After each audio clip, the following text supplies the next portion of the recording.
টোকা দিবে, এটা আমি চাচা আবু তালেব হতে দেব না। আল্লাহু আকবার।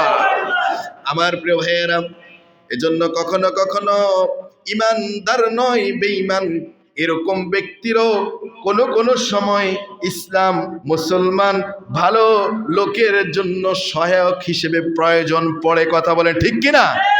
আমার প্রিয় ভাইয়েরা, আপনি যেটা এখন দেখছেন এটার আড়ালে ভালো কিছু থাকতে পারে। আপনি যেটা এখন চিন্তা করছেন কিন্তু এটার ভিতরে কোনো হিকমা লুকায়িত থাকতে পারে পারে লুকায়িত থাকতে পারে।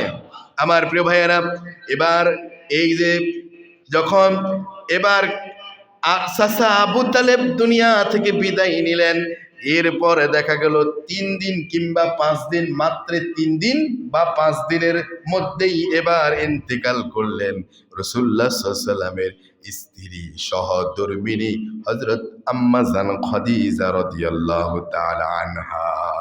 তিনিও দুনিয়া থেকে বিদায় নিলেন। এখন এটা কি আপনি কিভাবে দেখবেন? একাকিত্ব নয় কি? অসহায়ত্ব নয় কি? একটি চিন্তার ভাঁজ রাখা নয় কি? এই অবস্থায় আরো অনেকগুলো কারণ আছে, আসবে একে একে আমার আলোচনায় সবগুলো বিষয় সামনে আসবে ইনশাআল্লাহ।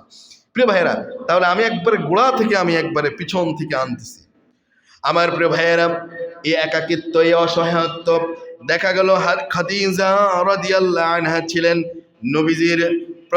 নবীজির হাতে প্রথম কালেমা গ্রহণ করেছেন। আল্লাহর রাসূল যখন এসে ঘরে আসলেন, প্রথম নিজের ঘরে এসে কালেমার দাওয়াত দিলেন, ইসলামের দাওয়াতটা ঘর থেকে শুরু করলেন। সেই দাওয়াতের প্রথম দাওয়াতি কাজ খাদিজার কাছে এসে বললেন, খাদিজা, আল্লাহ তাআলার একজন